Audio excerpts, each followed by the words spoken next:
Bismillahirrahmanirrahim. Assalamualaikum warahmatullahi wabarakatuh.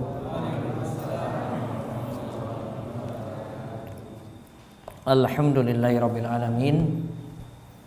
Hamdan katsiran thayyiban mubarakan fi kama yuhibbu rabbuna wa yarda.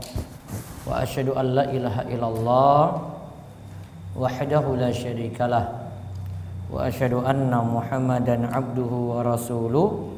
Allahumma salli ala nabiyyina Muhammad wa ala alihi wa man tabi'ahu bi ihsan ila yaumiddin.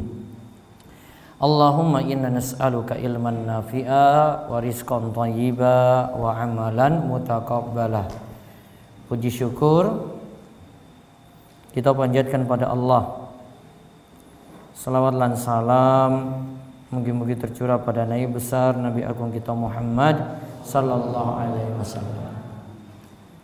Baik, Bapak dan Ibu-ibu sekalian, malam ini kita kembali lanjut pembahasan tafsir surat pendek.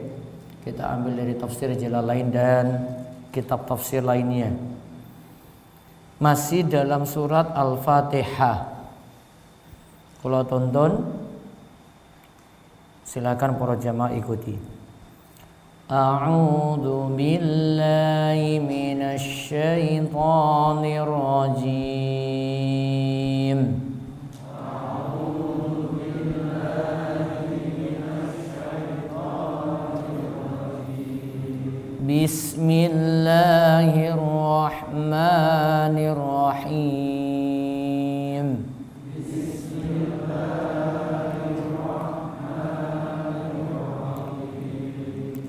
Alhamdulillahi rabbil alamin.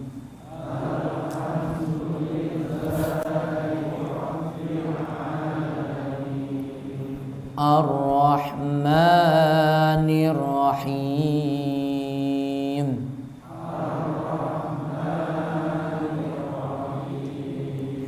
Maliki yaumiddin.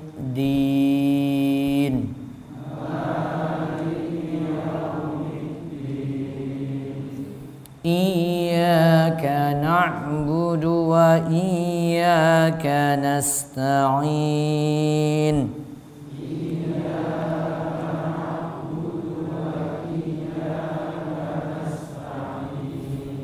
Ihdinas siratal mustaqim.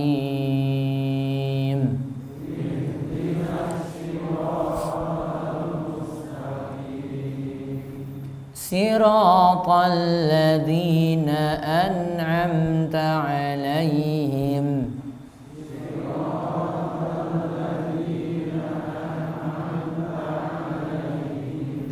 Ghairil maghdubi 'alaihim.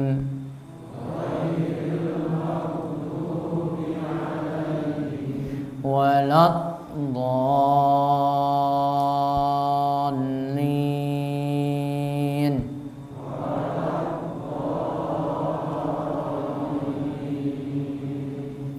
Baik, silakan lihat di buletin. Ini buletin serial yang ketiga. Kita masuk pada penjelasan siratal mustaqim. Nanti lengkapnya pada ayat ke-6 dan ke-7. Kita lihat ayat 6 dan ke-7. Ihdinas siratal mustaqim. Tunjukilah kami jalan yang lurus. Siratal ladzina an'amta 'alaihim ghairil maghdubi 'alaihim. Lihat, yaitu jalan orang yang an'amta 'alaihim, orang-orang yang telah engkau beri nikmat kepadanya. Ghairil maghdubi 'alaihim, bukan jalan mereka yang dimurkai. Walad dhalin. Bukan juga jalan orang yang sesat.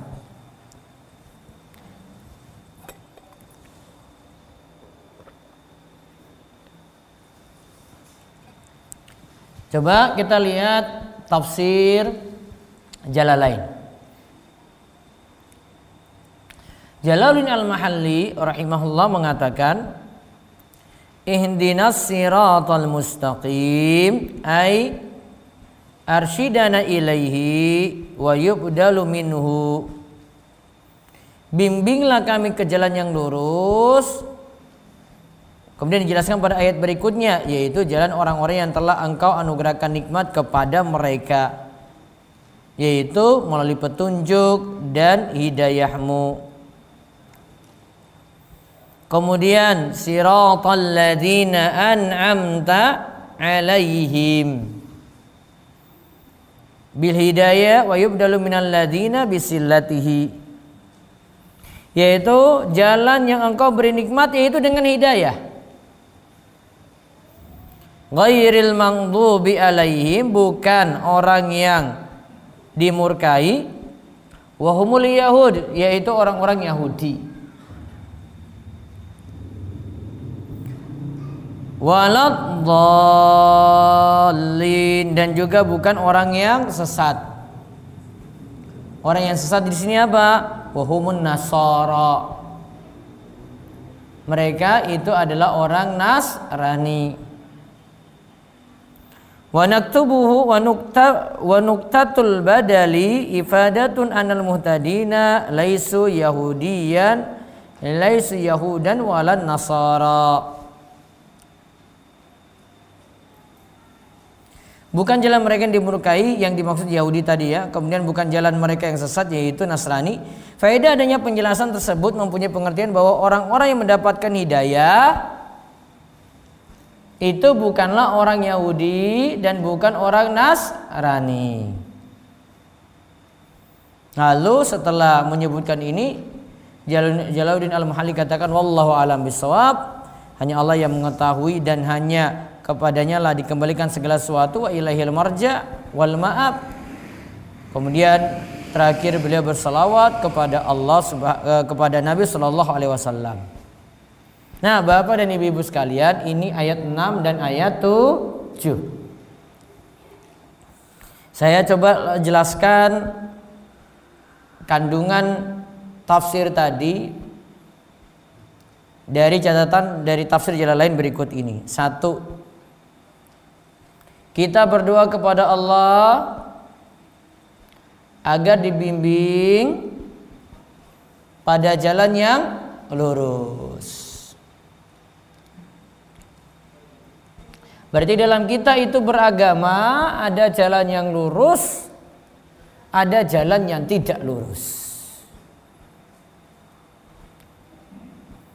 Namun kalau kita pahami saking ayat-ayat, jalan yang lurus itu hanya satu. Di sampingnya jalan yang lurus ini ada jalan yang bercabang-cabang. Pernah Nabi SAW itu sebutkan, beliau itu gariskan, beliau buat garis, ini jalan yang lurus.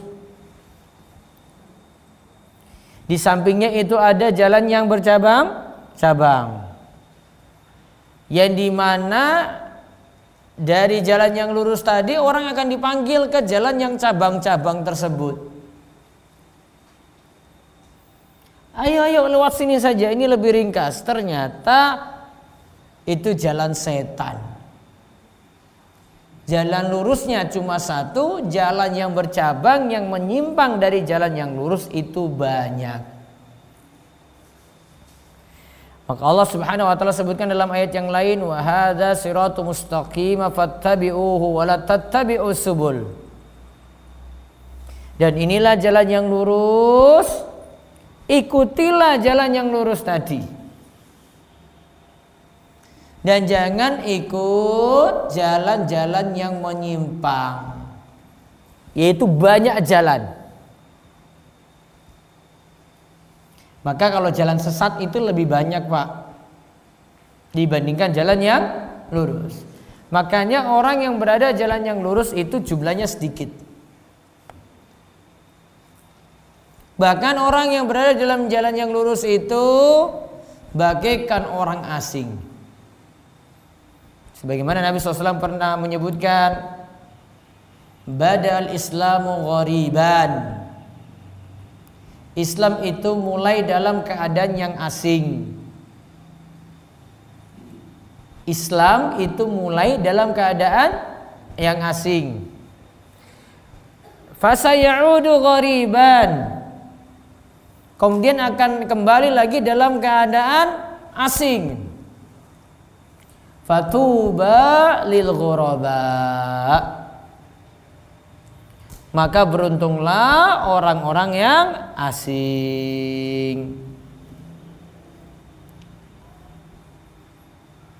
Di dalam riwayat yang lain disebutkan orang yang asing ini dia adalah orang soleh yang dikelilingi oleh orang-orang yang fasik atau ahli maksiat. Berarti orang soleh dikelilingi oleh ahli maksiat, orang-orang yang rusak. Maka tadi Nabi SAW itu hibur, fatuba lil ghuraba. Maka beruntunglah orang-orang yang asing. Apalagi di zaman ini. Kalau yakin di Semin ya sama saja. Banyak orang-orang asing yang dikucilkan. Walaupun itu rajin ibadah. Walaupun itu dekat dengan masjid. Itu yang dianggap aneh lah. Sedangkan yang lainnya, wah itu yang banyak bicara. Yang gak pernah ke masjid, mungkin sholat berjamaah juga ya jarang-jarang, ngertinya paling cuma sholat Jumat. Wah, namun kalau komentari orang nomor 1. Di Semin ada atau tidak? Wonten. Ini orang-orang aneh berarti ini yang di sini. Nabi hibur tadi fatuba. Tuba itu ada beberapa pengertian. Di antaranya kita bisa katakan beruntunglah orang-orang yang asing. Ada juga yang katakan tuba itu adalah nama pohon di surga. Ya, nama pohon di surga. Maka orang-orang yang asing tadi ya dijanjikan mendapatkan pohon tersebut di surga.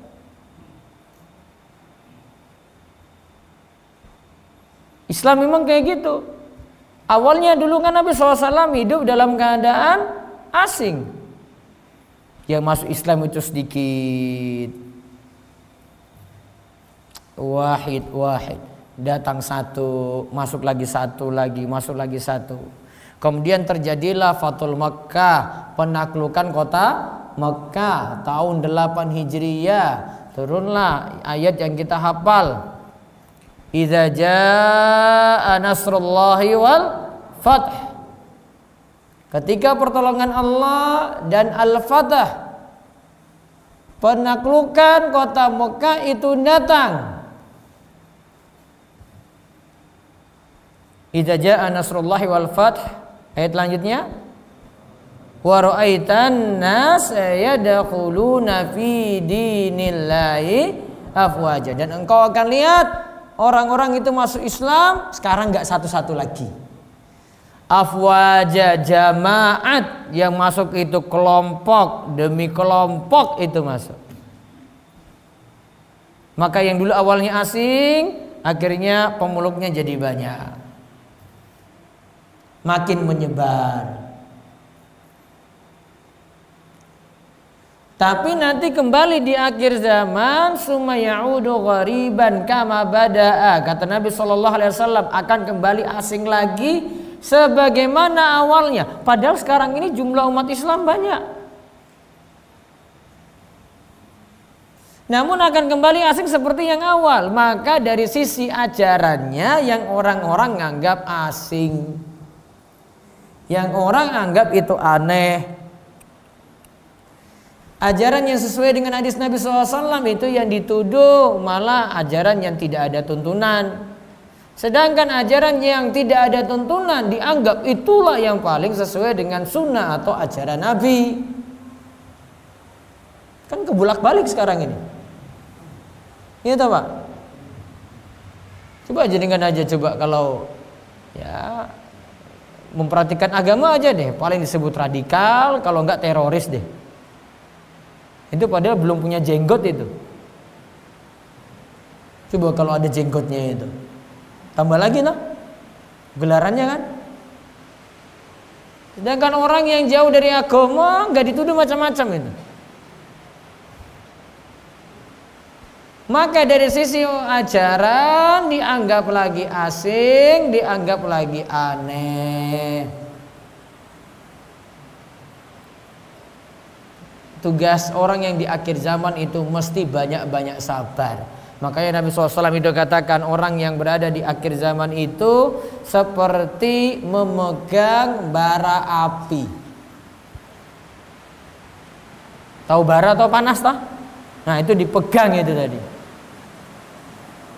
Memikulnya itu berat.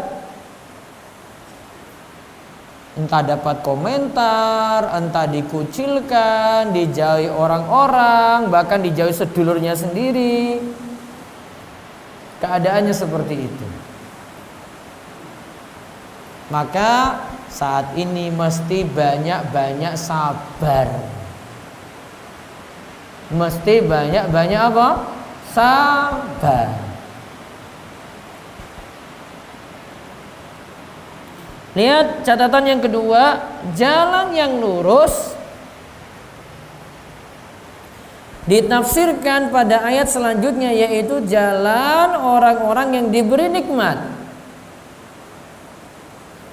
bukan jalan orang yang dimurkai, dan bukan jalan orang yang sesat. Berarti jalan yang lurus sifatnya itu satu, dia diberi nikmat. Duanya itu dia bukan jalan orang yang dimurkai seperti orang Yahudi tadi. Kemudian yang ketiga bukan jalan orang yang sesat.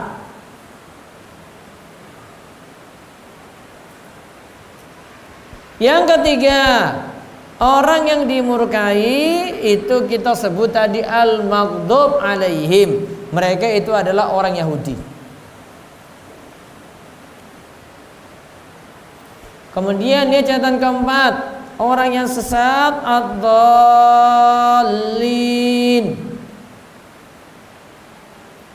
Ini orang yang sesat ya. Siapa mereka? Orang-orang Nasrani.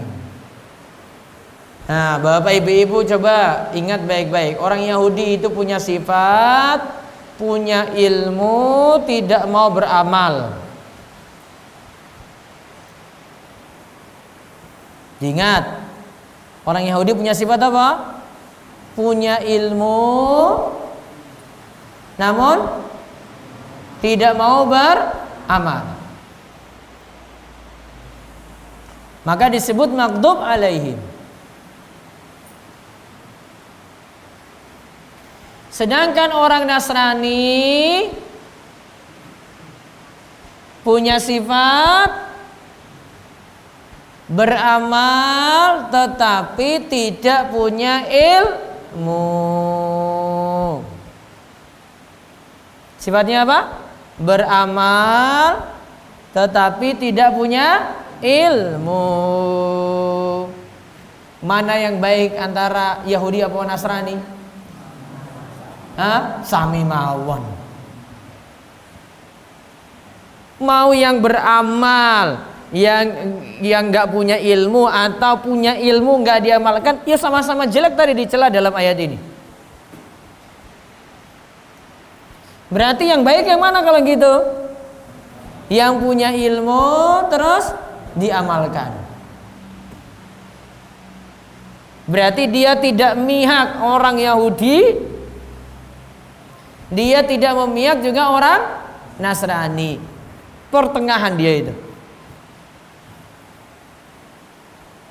Karena orang Yahudi tadi punya ilmu, nggak punya amal, diambil ilmunya.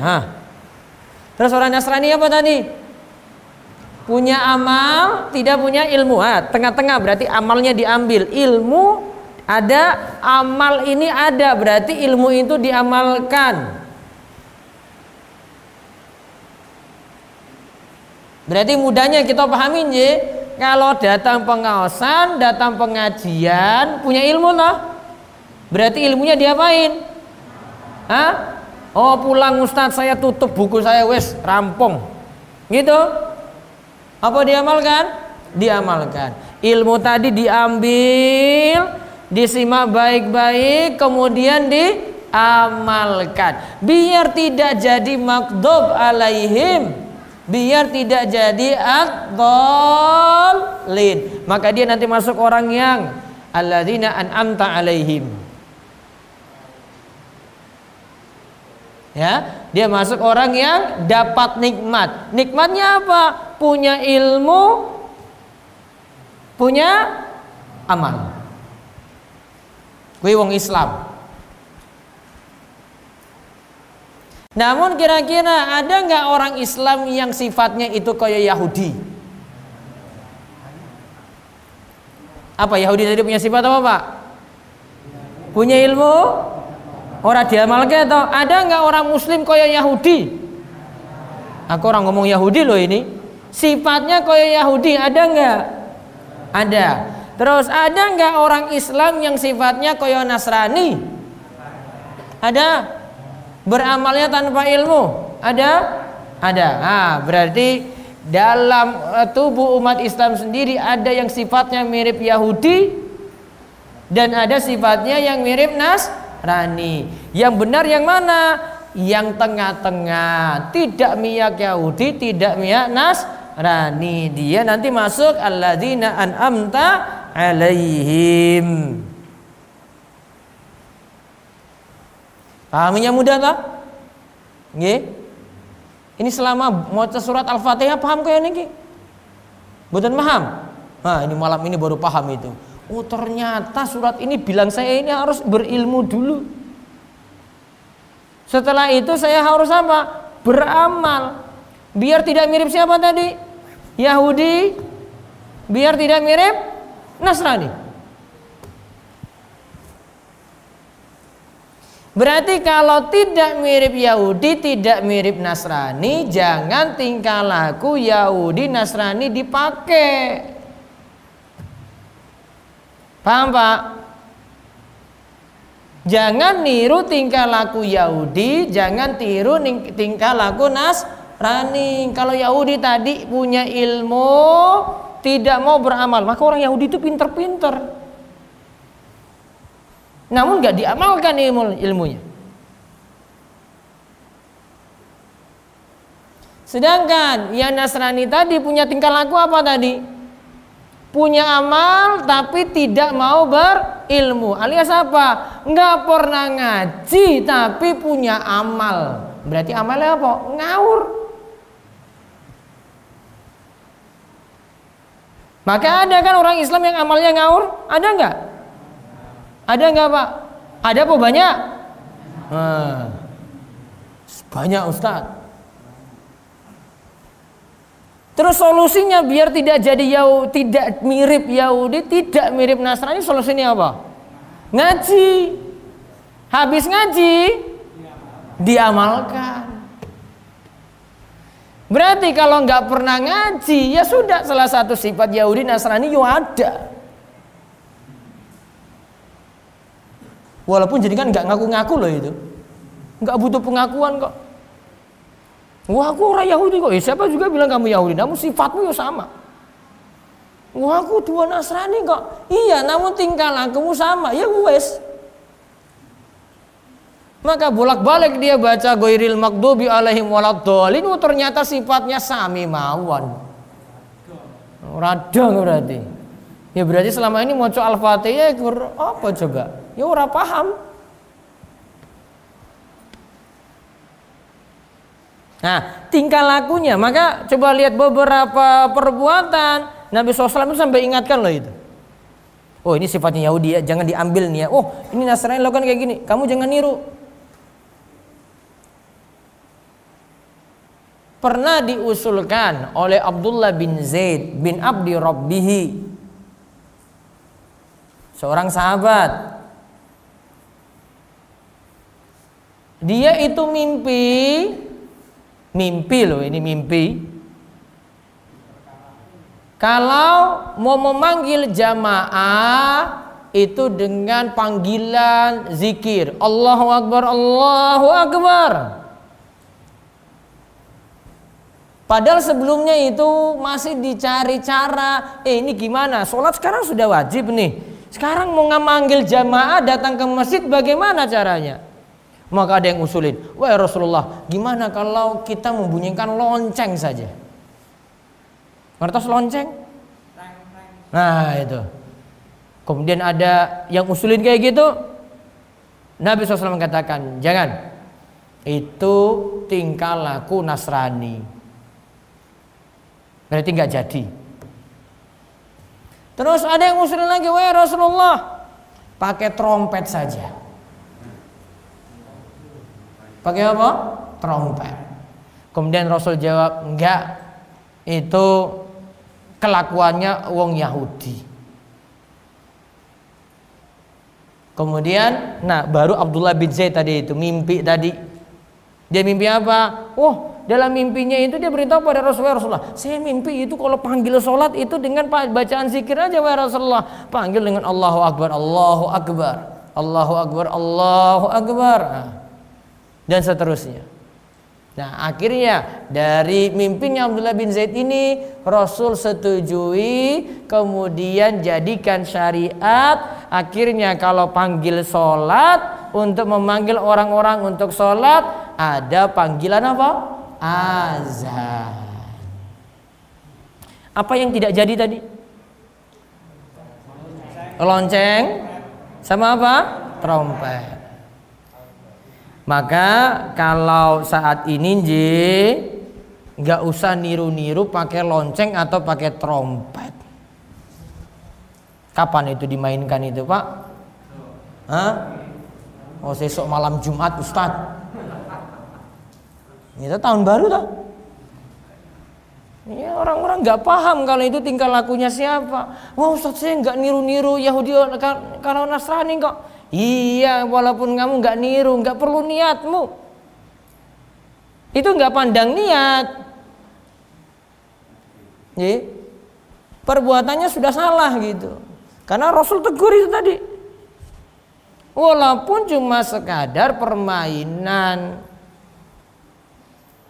Apalagi kalau dipandang tadi, tahun baru itu, tahun baru Masehi, itu bukan tahun barunya orang Islam. Karena tahun baru ini baru ada, dicetuskan tahun 45 sebelum Masehi. Berarti sebelum Nabi Muhammad datang loh itu. 45 tahun sebelum apa? Masehi. 45 SM. Berarti dari Islam enggak? Hah? Dari Islam atau bukan? Bukan. Nabi setujui? Enggak. Ketika orang-orang musyrik itu punya perayaan sendiri, punya hari raya sendiri, Nabi SAW katakan, tinggalkan itu perayaan kalian itu. Sekarang ganti dengan perayaan Idul Fitri dan Idul Adha. Maka hari besar kita cuma Idul Fitri dan Idul Adha saja. Idul Fitri kaitannya karena sebulan penuh sudah menjalankan siam Ramadan. Sedangkan Idul Adha itu ada karena jamaah haji, laksanakan haji, atau yang tidak berhaji laksanakan kurban. Maka cuma itu saja. Kalau hari raya ini Nabi SAW hapus hari raya yang lainnya, berarti tidak mengadakan lagi hari raya baru. Maka merayakan perayaan seperti itu dua kemungkinan saja. Pertama, terjerumus dalam suatu yang tidak ada tuntunan. Yang kedua, terjerumus dalam tasyabbuh, niru-niru orang kafir. Cuma dua kemungkinan saja.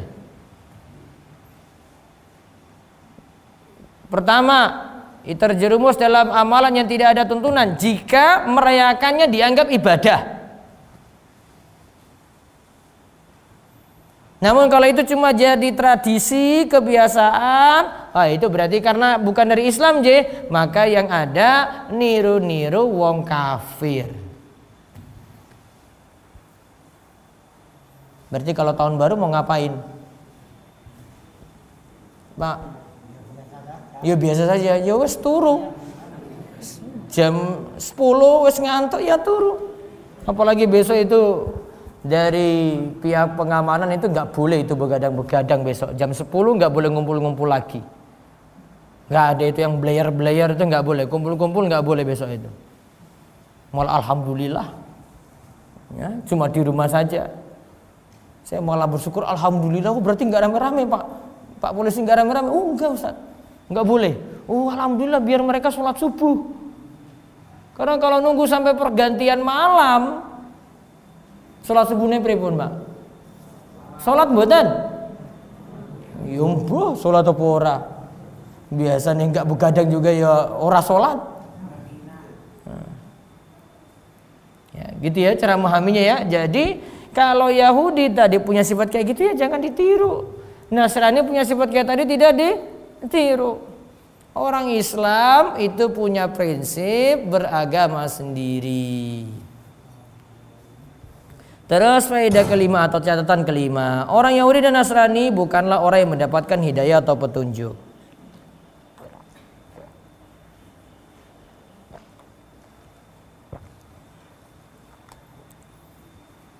Kalau tahu orang Yahudi dan Nasrani bukan orang yang dapat petunjuk, maka jangan niru-niru Yahudi dan Nasrani. Kecuali kalau itu bukan lagi jadi ciri khas mereka. Seperti misalnya belajar bahasa asing, itu bukan ciri khas lagi. Zaid bin Sabit orang Arab. Dia jadi sekretaris wahyu Rasulullah Sallallahu Alaihi Wasallam. Juru tulis yang tulisannya paling banyak. Samping itu Zaid bin Sabit itu jadi penerjemah Rasul. Dia menguasai ada bahasa-bahasa penting. Dia menguasai bahasa Ibrani, bahasanya orang Yahudi, dan dia menguasai bahasa Suryani, yaitu bahasanya kabilah-kabilah Arab. Berarti Zaid menguasai bahasa asing. Tujuannya apa? Kalau ada orang Yahudi kirim surat ke Nabi dengan bahasa Ibrani, Zaid terjemahin.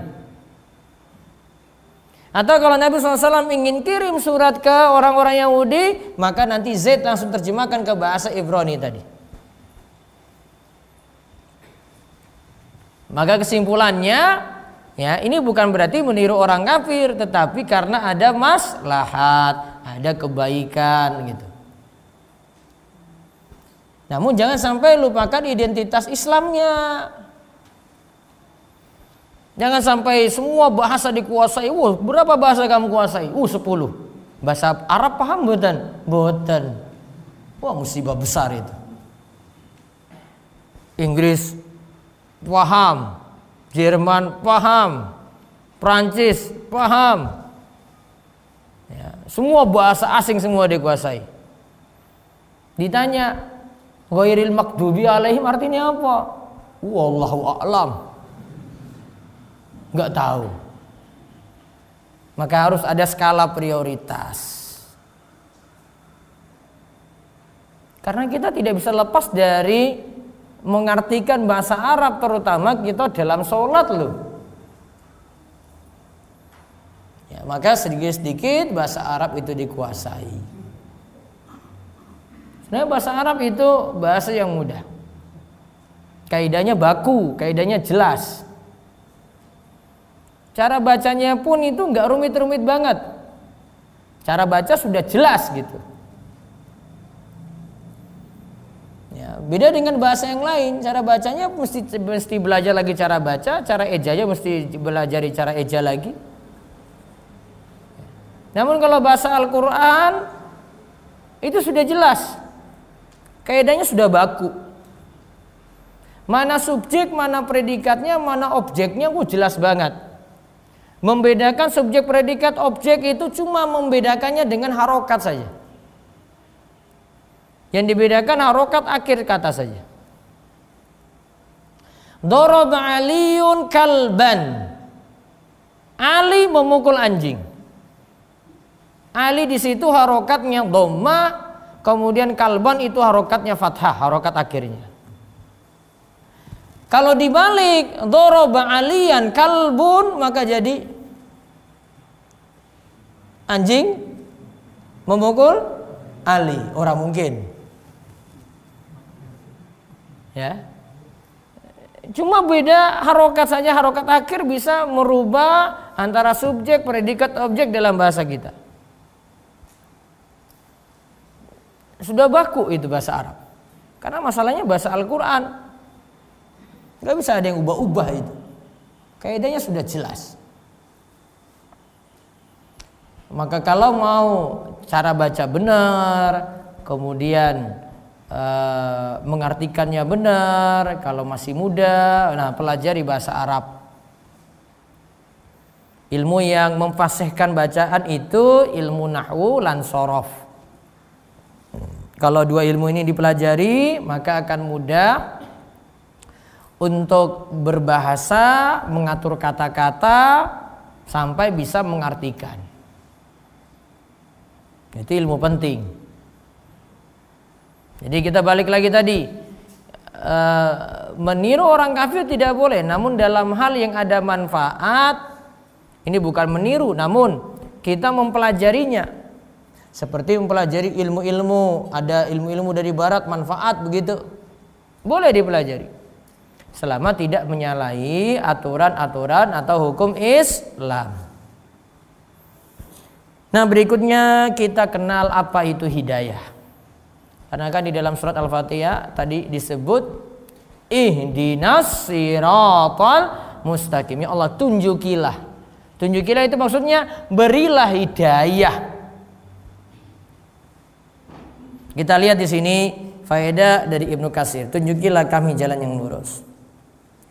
Surat Al-Fatihah diawali dengan pujian kepada Allah lalu beralih pada meminta. Wa hadza akmalul ahwali sa'ili ayamdaha mas'ulahu summa yas'alu hajatahu wa hajata ikhwanihi almu'minin biqouli ihdina li'annahu anjah lil hajati wa anjah lil ijabati. Inilah kesempurnaan keadaan orang yang meminta doa. Kalau meminta doa, puji Allah dulu. Kemudian baru meminta hajat. Juga bisa meminta hajat untuk saudaranya yang beriman, yaitu mohon hidayah. Ihdinas siratal mustaqim. Tunjukilah kepada kami jalan yang lurus. Hajat tersebut akan lebih cepat tertunaikan dan lebih manfaat untuk diijabahi.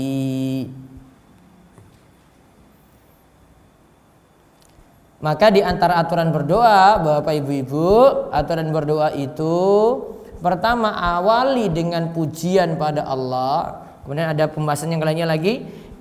Setelah itu menyebutkan sholawat. Pertama apa? Pujian kepada Allah. Yang kedua sholawat. Pujian kepada Allah itu kita puji Allah dengan namanya, sifat-sifatnya yang sempurna. Kemudian yang kedua sholawat. Minimal sholawat itu Allahumma sholli ala Muhammad. Maka kalau kita berdoa, kita mohon dulu Bismillahirrahmanirrahim. Puji Allah, Alhamdulillahi Rabbil Alamin. Terus apa tadi? Sholawat, Allahumma sholli ala Muhammad.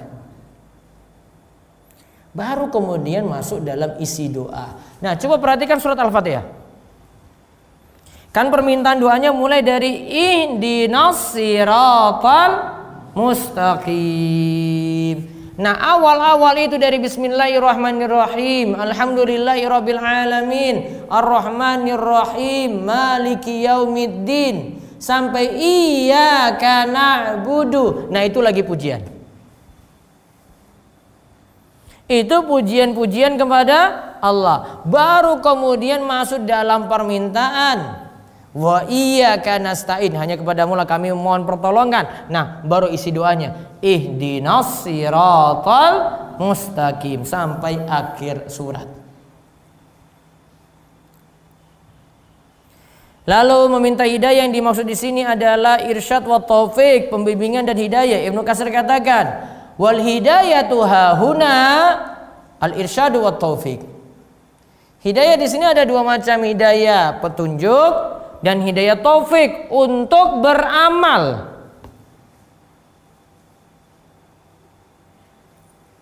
Coba kita lihat para ulama bagi. Kata Syekh Ibnu Utsaimin, hidayah itu ada dua macam. Hidayah itu ada dua macam. Pertama, hidayah ilmi wa irsyad, yaitu hanya sekadar memberikan penjelasan, berarti cuma nyampaikan. Yang kedua adalah hidayah taufik wal amal, berarti menerima dan menjalankan syariat. Sudah dapat penjelasan, dia amalkan. Kalau hidayah ilmi wa irsyad, ini dari kita bisa lakukan. Karena cuma sekadar memberikan apa Pak? Penjelasan. Saya naik mimbar, khutbah Jumat, nah itu lagi beri penjelasan. Itu namanya hidayah ilmi wa irsyad. Namun lihat hidayah yang kedua, hidayah taufik wal amal. Itu maksudnya apa? Hidayah untuk jalankan. Kan enggak semua kalau ada yang nyampaikan dari mimbar gitu, Bapak-bapak jangan lupa sholat berjamaah. Apa semuanya sholat berjamaah setelah disampaikan itu? Semuanya sholat berjamaah? Atau Bapak-bapak jangan lupa sholat subuhnya tepat waktu.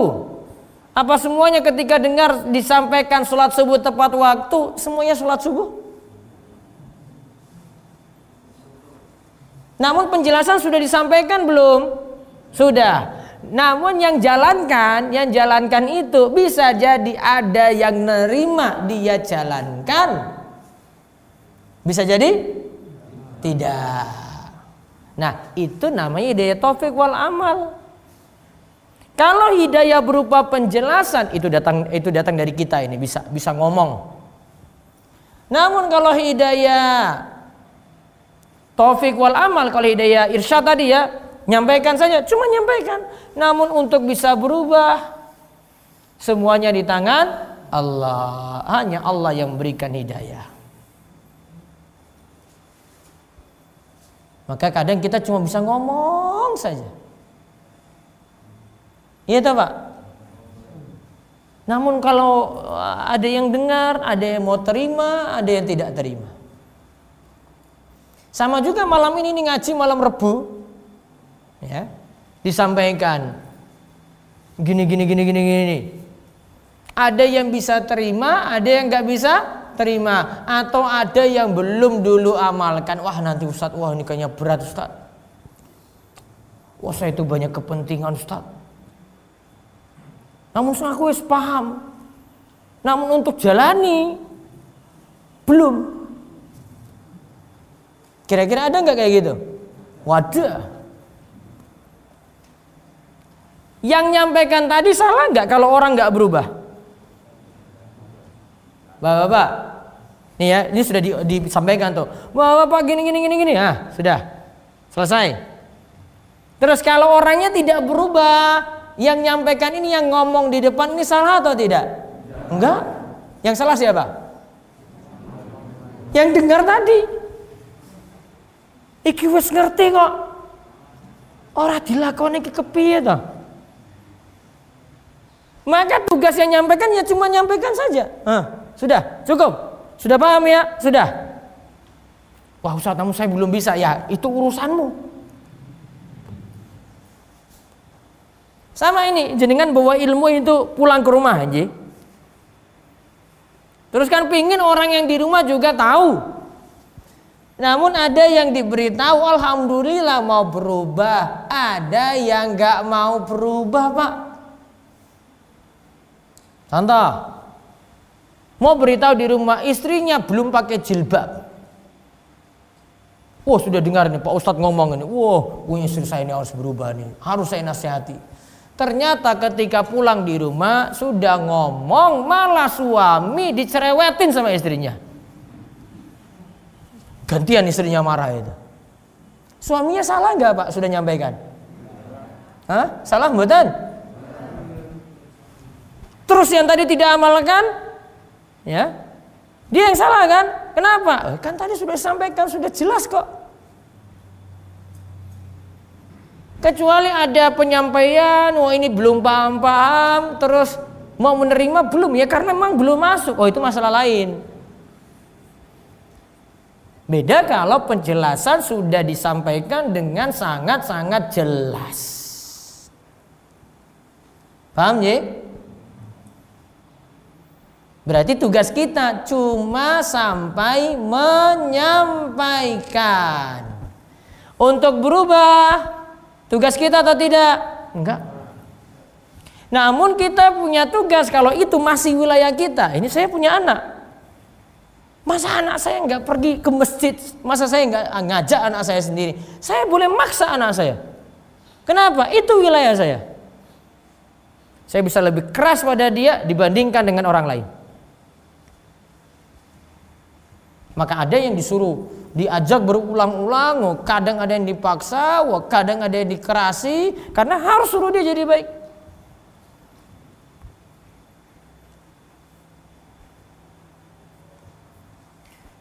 Jadi lihat nanti keadaan tiap orang itu bagaimana.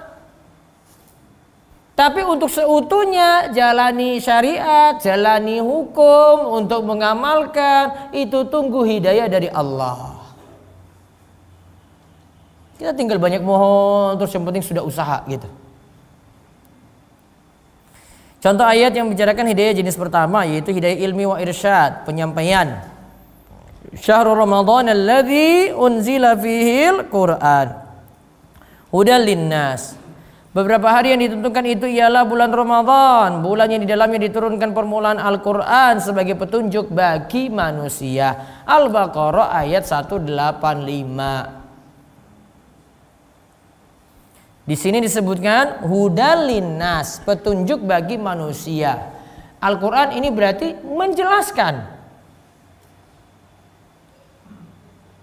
Namun ada yang dibacakan Al-Qur'an sudah dijelaskan, ada yang menerima dia amalkan, ada yang sudah dijelaskan nggak bisa amalkan juga karena belum datang hidayah.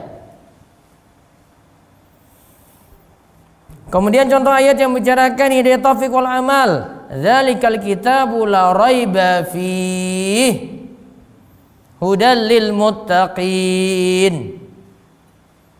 Kitab Al-Qur'an ini tidak ada keraguan padanya, petunjuk, huda kan tadi kan? Ini adalah hidayah bagi mereka yang bertakwa. Berarti Al-Qur'an ini membuat orang jadi baik, jadi bertakwa. Berarti sudah membuat orang berubah. Jadi orang apa? Bertakwa. Ada hidayah jenis kedua lagi untuk menerima kebenaran, ada yang terhalang untuk mendapatkannya. Sudah disampaikan, namun nggak bisa jalankan loh ini. Contoh pembicaraan tentang kaum Samud. Wa amma Samudu fahadainahum fastahabbul ama 'alal huda fakhazathum sa'iqatul adzabil huni bima kanu yaksibun. Dan adapun kaum Samud, kaum Samud itu kaum Ad yang kedua. Mereka punya gedung-gedung yang besar ya. Teknologinya di zaman itu tuh sudah maju versi mereka gitu. Dari sisi arsitekturnya, bangunannya sudah maju. Maka mereka telah kami beri petunjuk, tetapi mereka lebih menyukai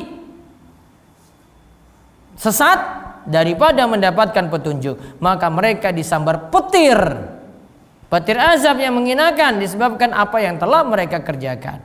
Ayat ini menyebutkan fahadainahum, kami beri petunjuk, yaitu kami berikan mereka petunjuk pada kebenaran, diberi penjelasan, tetapi kaum Samud tidak mau menerima kebenaran.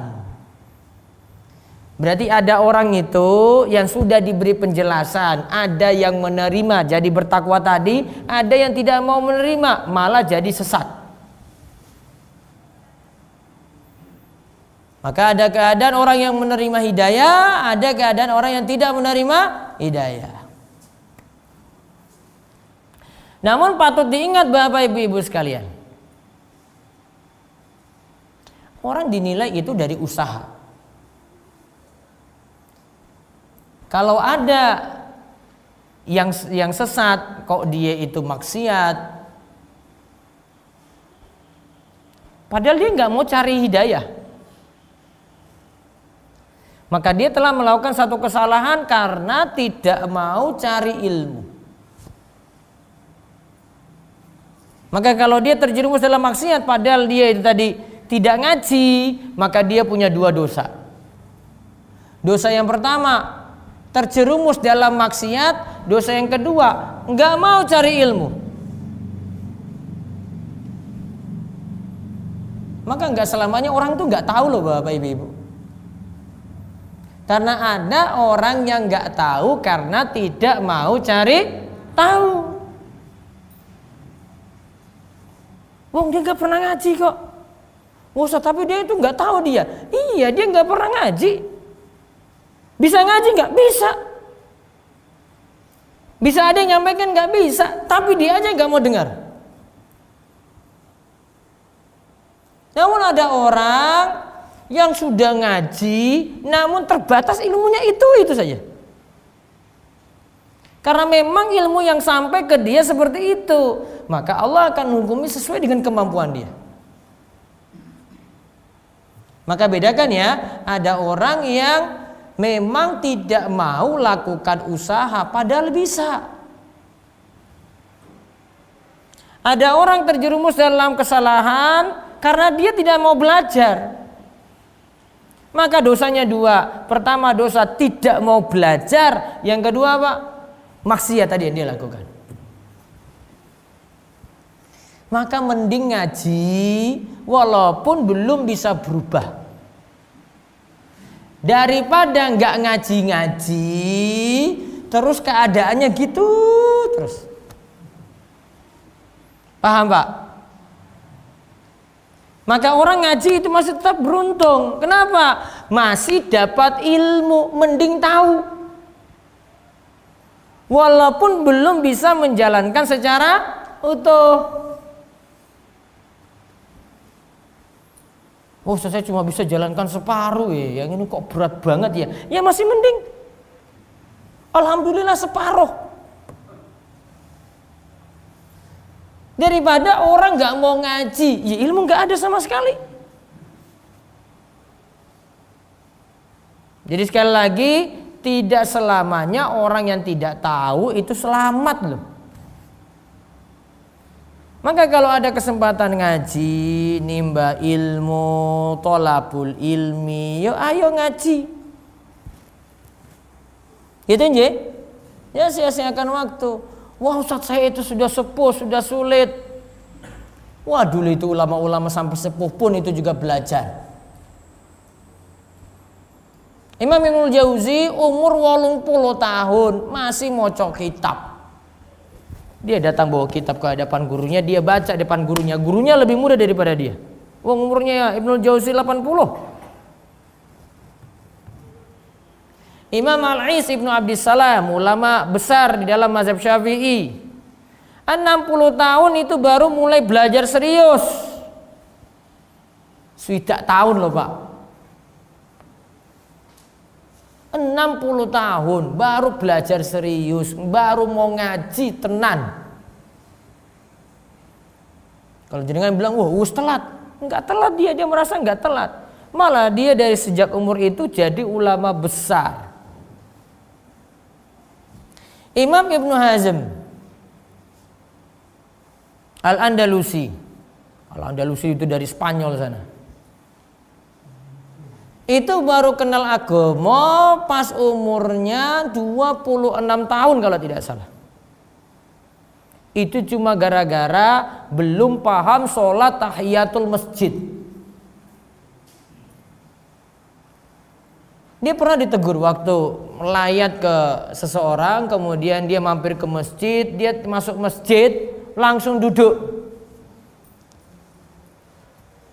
Maka ketika itu Ibnu Hazm dimarahin sama ustadz ini.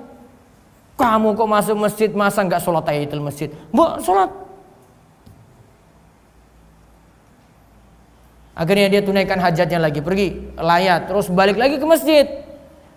Tadi kan suruh masuk sholat apa? Tahiyatul masjid. Namun menurut mazhab yang ada di situ, kalau masuk masjid saat waktu setelah asar, nggak boleh sholat tahiyatul masjid lagi. Maka Ibnu Hazm dimarahin lagi. Kamu ini apa nggak tahu jam apa ini? Ini kan sudah waktu dilarang sholat. Kok kamu sholat tahiyatul masjid? Tadi padahal masuk disuruh sholat tahiyatul masjid. Sudah masuk sholat tahiyatul masjid dilarang lagi. Serba salah toh? Maka mulai ketika itu Ibnu Hazm punya tekad. Daripada saya disalahin terus, mbok tunjukkan saja ulama di sini mana. Saya mau belajar sama mereka. Ditunjukilah, kemudian dia belajar serius kurang lebih 2 tahun. Dia belajar lagi. Akhirnya dapat ilmu yang mumpuni sampai jadi ulama besar. Maka tidak ada kata terlambat untuk belajar. Belajar itu sampai kapan toh Bapak Ibu?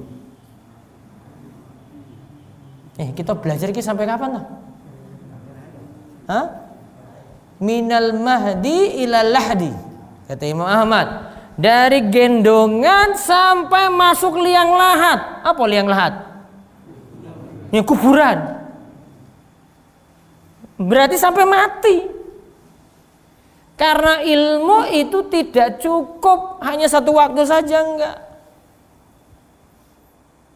Maka pendidikan Bapak Ibu sekalian itu bukan hanya pendidikan di sekolah layaknya SD selesai rampung lulus, SMP rampung lulus, SMA rampung lulus sudah gitu. Enggak. Apalagi untuk ilmu agama kita butuh belajar terus. Maka kalau mau telusuri kurikulum ilmu agama itu dari anak-anak sampai simbah-simbah. Itu nggak pakai tingkatan sekolah itu. Karena semuanya butuh ilmu ngaji terus. Sehingga sifat pendidikannya harusnya long life education. Apa meneh gue Pak? Pendidikan long life tanpa batas. Artinya apa? Terus menerus. Kalau anggapan kita selama ini adalah, yang penting saya masuk pondok, saya ikut pesantren, lulus sudah, saya sudah punya ilmu mumpuni itu. Enggak. Lulus dari pondok enggak jaminan masuk surga juga. Ada yang lulus juga dari pesantren juga belum tentu baik kok. Apalagi enggak pesantren. Enggak berhenti sampai situ. Kalau ilmu nggak dia pakai, ilmu nggak dia itu ajarkan, nggak berbagi pada yang lainnya, sudah habis itu ilmu. Yang bisa bahasa Arab kok tidak praktekkan untuk baca kitab ulama, terjemahkan, gitu. Ya sudah sebatas itu saja, nggak ada manfaat apa-apa. Maka butuh belajar terus menerus. Kesimpulannya tadi jangan jadi orang yang mengikuti sifatnya Yahudi dan Nasrani. Biar selamat dari sifat itu apa? Miliki ilmu dan amalkan.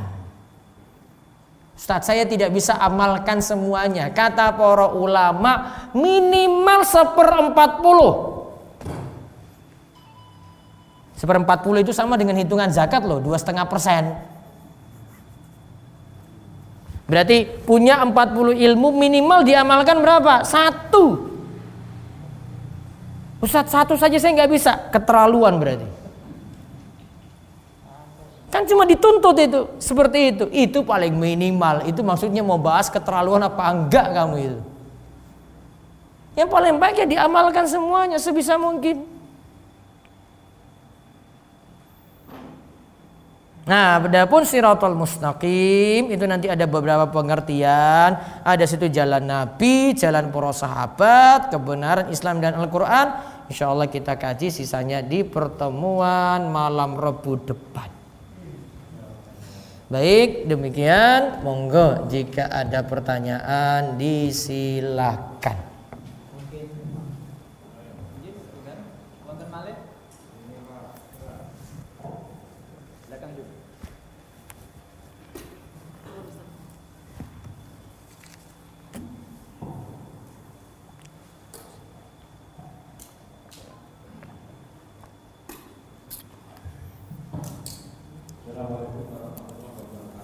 Waalaikumsalam warahmatullahi wabarakatuh.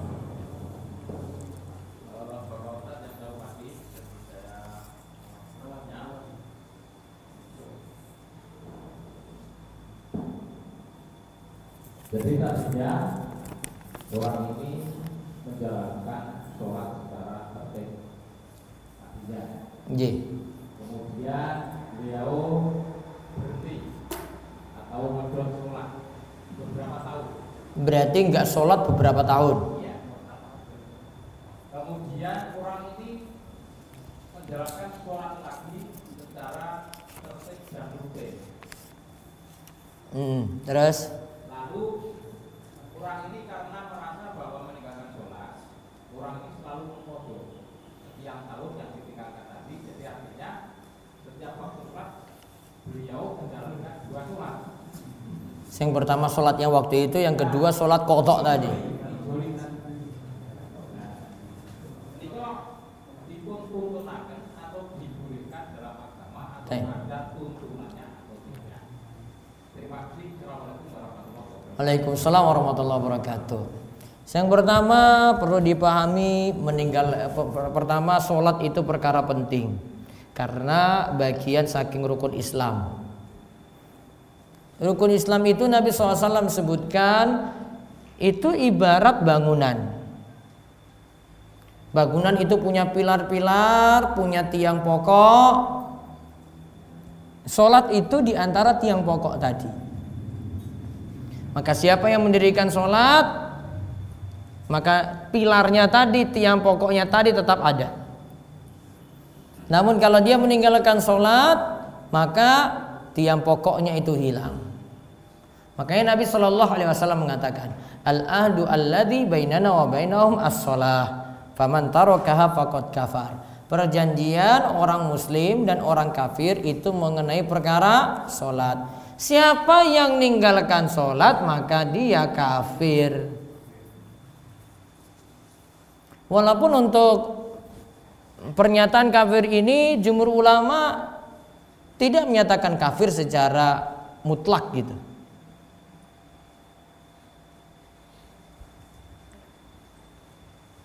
Namun para ulama sepakat kalau meninggalkan sholat semuanya sama pendapatnya, sama-sama dosa besar. Pendapat ulama manapun katakan pokoknya kalau meninggalkan sholat itu dosa besar. Maka Imam Ibnul Qayyim dalam kitabnya As-Shalah wa Hukmu Tarikiha beliau katakan para ulama sepakat menyatakan bahwasanya meninggalkan sholat itu dosanya dosa besar, bahkan dosanya lebih parah daripada dosa besar yang lain. Dosa besar yang lain kan ada selingkuh, ada mabuk, ada main judi, ada bunuh orang toh? Itu dosa besar kan? Maka sholat masih lebih parah kalau ditinggalkan daripada dosa-dosa tadi. Kalau mau dibandingkan besar-besarnya, berarti masih lebih parah meninggalkan sholat daripada wong selingkuh. Sisi besarnya loh ini. Saya nggak bolehkan loh tadi selingkuh. Sisi besarnya. Apalagi kalau dia itu sudah tidak sholat, selingkuh lagi. Lebih numpuk atau? Numpuk lagi. Itu ya, sisi dosanya ya. Kita bahas sisi dosa. Yang ketiga, ini tentang masalah meninggalkan sholat 5 waktu yang wajib tadi. Apakah mesti qadha? Para ulama berbeda pendapat. Ada jumhur menyatakan qadha seperti cerita bapak tadi. Jadi ini misalnya ini ya, 1 tahun boten sholat. Pokoknya dari 1 Januari sampai 31 Desember. Genap setahun dia tidak sholat. Maka nanti setiap harinya itu dia sholatnya double berarti kan. Nah ini tanggal 1 ini dia sholat zuhur untuk sholat waktu ini. Dan ulang lagi sholat zuhur untuk setahun yang lalu. Tiap waktu, bukan tiap hari loh, tiap waktu sholat. Seperti itu. Berarti berapa banyak sholat ya sesuai banyaknya yang dia tinggalkan. Namun pendapat yang lain menyatakan kalau waktu sholat itu ada batasan, sehingga kalau ditinggalkan keluar dari waktunya maka tidak perlu diqadha lagi. Namun kewajibannya taubat.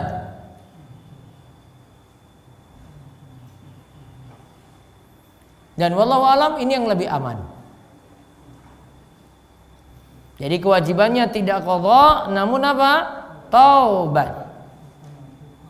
Tinggal orang ini tambah lagi dengan amalan-amalan sholat sunnah. Dan pendapat yang terkuat itu pendapat yang kedua. Wallahu a'lam. Jadi cuma taubat saja, tidak perlu qadha, namun perbanyak amalan-amalan sholat sunnah lagi untuk nutupi kesalahannya tersebut. Baik, tadi ada lagi angkat tangan? Nggih, monggo, Pak.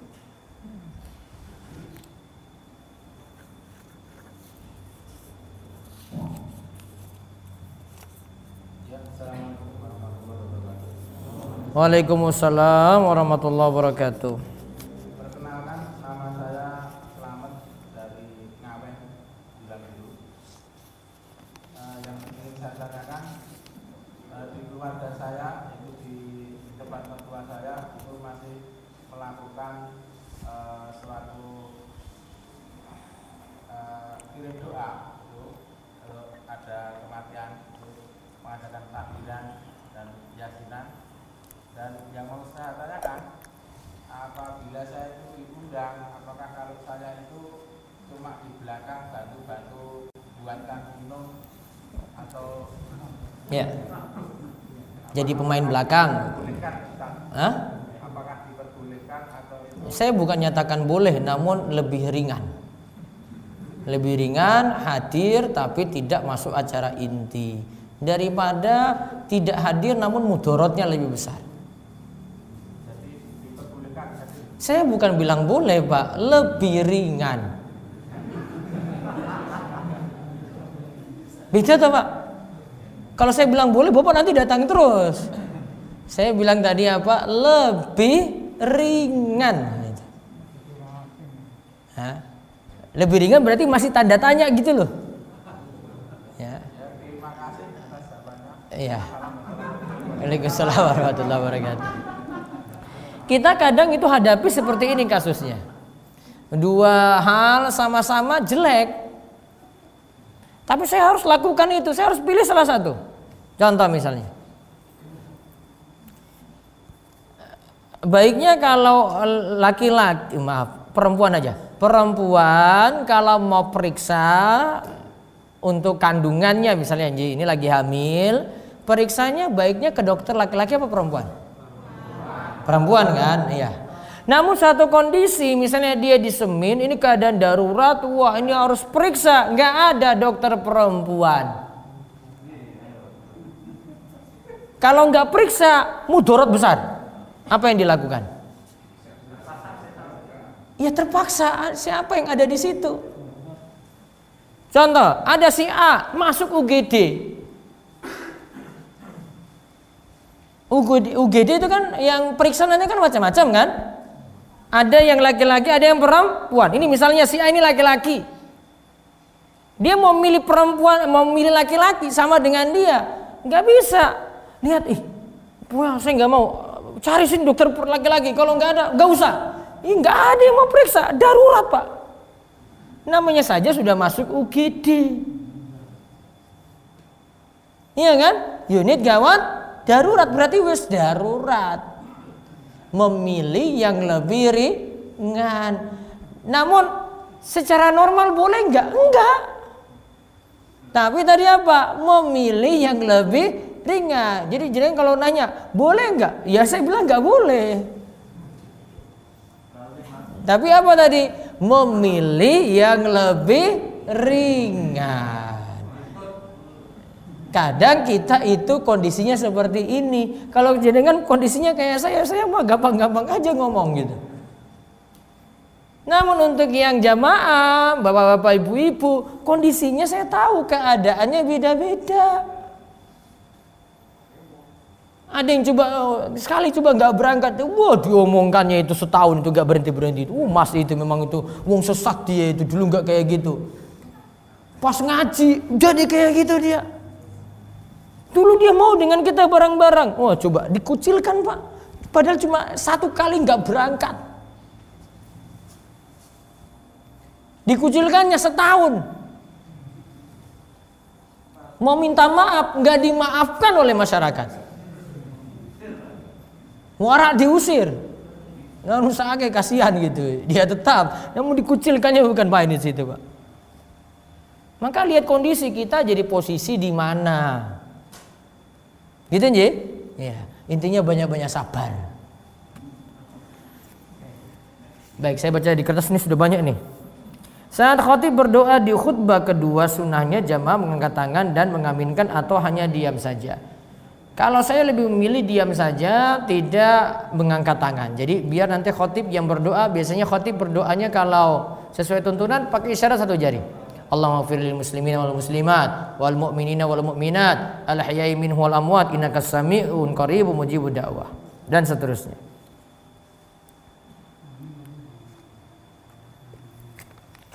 Ustadz mendatangi ritual-ritual tertentu atau peringatan-peringatan tertentu yang dicari itu diisi bacaan tertentu surat Al-Quran dan didoakan secara Islam, apakah boleh mendatangi acara tersebut Ustadz? Sama seperti Pak Slamet tadi jawabannya.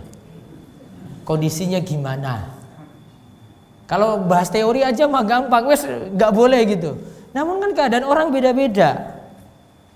Ada yang kalau nggak hadir, wah luar biasa mudaratnya itu. Maka timbang-timbang. Cuma jadi pemain belakang, kurang power loh. Saya nggak ikut mana-mana Ustaz. Iya masih lebih mending Pak. Cuma pemain belakang. Kalau seandainya saya posisinya kayak gini kan, saya datang itu diam-diam aja. Yang penting tangga-tangga saya nggak tahu kalau ini berangkat gitu, sudah saya berangkat. Karena untuk kurangnya apa? Mudarat. Saya pernah membeli barang, saya tahu harga barang itu mahal. Tetapi anaknya penjual itu menjual barang dengan sangat murah. Dari yang saya tahu, bagaimana tindakan yang harus saya lakukan? Berarti ini asalnya si penjual tidak ridho menjual dengan harga segitu. Namun karena anaknya yang jaga, anaknya asalnya tidak tahu harga, maka baiknya tidak dibeli dari anak ini. Nanti tunggu orang tuanya yang tahu harga, yang jual baru beli, biar tidak menzolimi si penjual. Ustaz, di masjid tempat tinggal saya ada Al-Quran yang usianya sudah berpuluh-puluh tahun hingga menguning, bahkan lapuk. Bagaimana sikap yang seharusnya dilakukan Ustaz? Kalau Al-Quran itu ini selama bisa disimpan di lemari, ya disimpan aja deh.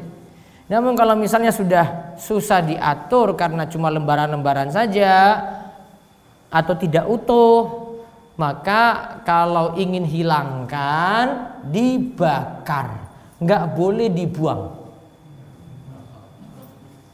Kalau dibuang, apalagi tempat sampah, itu menghinakan Al-Quran. Namun kalau dibakar, ludes kan, habis langsung kan, sudah selesai berarti masalah. Nah, pertimbangannya seperti itu. Nah, itu cara dulu memusnahkan Al-Qurannya berbagai macam versi dulu di zaman para sahabat. Saya merasa memiliki utang dengan seorang, tapi saya lupa dengan siapa dan jumlahnya berapa. Bagaimana saya bisa membayar utang saya selagi saya masih hidup? Kan tadi cuma merasa. Merasa berarti punya nggak? Hah? Belum tentu juga kan? Ya sudah deh, kalau belum yakin ya sudah, nggak apa-apa. Namun kalau yakin ya lunasi gitu. Dianjurkan membaca surat Al-Kahfi pada hari atau malam Jumat. Ya betul, hadisnya sahih. Apakah si pembaca diharuskan membaca satu surat atau hanya sebagian ayat? Kalau disuruh baca Al-Kahfi berarti suruh baca satu surat 110 ayat. Bagaimana hukum air 200 liter kemudian kejatuhan kotoran cecak? Ini pembahasan air 2 kullah.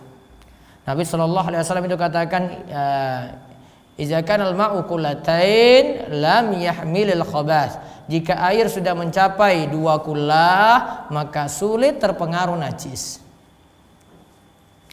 Ulama Syafi'iyah menafsirkan hadis ini dengan menyatakan, berarti kalau air kurang dari 2 kullah, walaupun cuma kesentuhan najis, maka air itu menjadi najis. 2 kullah itu apa maksudnya Ustadz? Ya air seukuran sekitar 170 sampai 200 liter. Taruhlah 200 liter. 200 liter itu ukuran bak air 1 meter kali 1 meter, tinggi 20 cm. Diisi full. Berarti kalau airnya 5.000 liter itu sudah lebih dari 2 kullah. Air 2 kullah ini dijadikan standar kalau dalam mazhab Syafi'i sebagai air yang sedikit dan air yang banyak. Air yang banyak itu kalau air sudah mencapai 2 kullah atau lebih. Namun kalau kurang dari 2 kullah namanya air yang sedikit. Kaidahnya, kalau lebih dari 2 kullah kemasukan najis, biasanya air ini sulit berubah. Airnya 5.000 liter, kemasukan kencing 5 mililiter. Berubah atau tidak? Tidak berubah. Maka air tersebut masih boleh dipakai. Namun kalau airnya cuma 5 liter, kemasukan kencing 1 mililiter, maka dianggap najis oleh mazhab Syafi'i air ini, walaupun air tadi tidak berubah. Yang penting sekadar mulaqah, sekadar bertemu. Itu yang lebih hati-hati. Wallahu a'lam. Saya pernah mendengar suatu hadis, barang siapa menyerupai suatu kaum maka ia termasuk kaum itu. Iya betul. Man tasyabbaha biqaumin fahuwa minhum. Nah, apabila ada yang masih beramal tanpa ilmu atau ada yang berilmu tapi tidak mau mengamalkan, apakah termasuk golongan tersebut? Nasrani, Yahudi. Mirip Yahudi lan Nasrani. Dalam kerjasama mudharabah, kalau di tengah jalan ada pembelian aset baru, apakah RAB di dalam kontrak kerjasama wajib diubah? Sudah jalan usaha, aset baru masuk. Kalau modal itu, kalau mudharabah yang aman itu berupa uang daripada berupa barang. Karena kalau berupa barang, barang itu nilainya standarnya belum jelas. Namun kalau berupa uang, nanti ketika bagi hasil, berapa modalnya dulu? 5 juta. 5 juta simpan disisihkan, keuntungannya berapa? 2 juta. 2 juta dibagi 5 juta, nanti kembali ke pemodal. Kalau asetnya masuk berupa barang, agak sulit ini untuk menentukan bagaimana nanti bagi hasilnya besok. Karena nanti barang ini nilainya sekian sekarang, belum tentu setahun lagi ketika mau bagi hasil nilainya sama. Maka baiknya diuangkan dengan harga yang pas. terus masuk dalam RAB ataukah tidak. Nah, ini harus diteliti ulang lagi. RAB. Misal total RAB 10 juta, apakah boleh diserahkan kepada pengelola secara bertahap? Misal 3 kali penyerahan uang modal dengan alasan secara real pelaksanaan di lapangan dana yang diperlukan belum diperlukan segitu banyak, atau tetap wajib diberikan kepada pengelola seluruhnya. Seluruh modal tadi dikelola si pengelola. Kalau dicicil, berarti dicicil 3 kali ini berarti sejatinya modal ini bukan ingin dikembangkan. Mudharabah itu bagi hasilnya, bukan ingin diinvestasikan. Kalau ingin diinvestasikan, kalau ingin syar'i, maka sifat modal itu harus tidak dijamin balik. Maka kalau ada untung nanti dibagi, kalau ada rugi ya sudah, modal tidak balik. Tapi kalau pingin modal itu balik, berarti itu bukan ingin investasi mudharabah, tetapi ingin meminjamkan uang. Kalau di situ transaksinya meminjamkan uang, berarti tidak boleh dapat untung. Maka tergantung niatnya seperti apa ketika itu. Bagaimana kiat istiqomah di lingkungan yang masih jauh dari agama? Perkuat ilmu terus. Kalau lingkungannya nggak bagus, berarti cari lingkungan lain yang bagus. Nanti terpengaruh dengan lingkungan yang bagus tadi. Tapi dengan masyarakat dia tetap bergaul. Karena orang itu ada 2 tipe. Yang pertama, dia itu bisa mempengaruhi orang lain. Maka dengan ilmunya dia pengaruhi yang lain. Namun ada yang kedua, orang ini tidak bisa mempengaruhi yang lain. Orangnya introvert, orangnya pendiam, nggak bisa bergaul, ya sudah. Berarti dia tidak banyak bergaul dengan orang lain, dia cukup jaga keimanan dirinya sendiri. Terus banyak mohon doa pada Allah, ya, dan perkuat terus diri dengan menuntut ilmu atau ngaji. Wallahu a'lam bishawab. Insyaallah ketemu lagi malam Rabu depan. Mudah-mudahan kita dapat ilmu yang manfaat. Demikian kami cukupkan. Mudah-mudahan jadi ilmu tambahan untuk kita semuanya. Insyaallah kita kaji lagi pada pertemuan malam Rabu depan, masih membahas ayat Siratal Mustaqim. Semoga Allah memberikan kita petunjuk pada jalan yang lurus dan memberikan kita husnul khatimah. Demikian wabillahi taufiq hidayah wa ridha wal inayah. Subhanakallahumma bihamdika asyhadu an la ilaha illa anta astaghfiruka wa atubu ilaik. Assalamualaikum warahmatullahi wabarakatuh.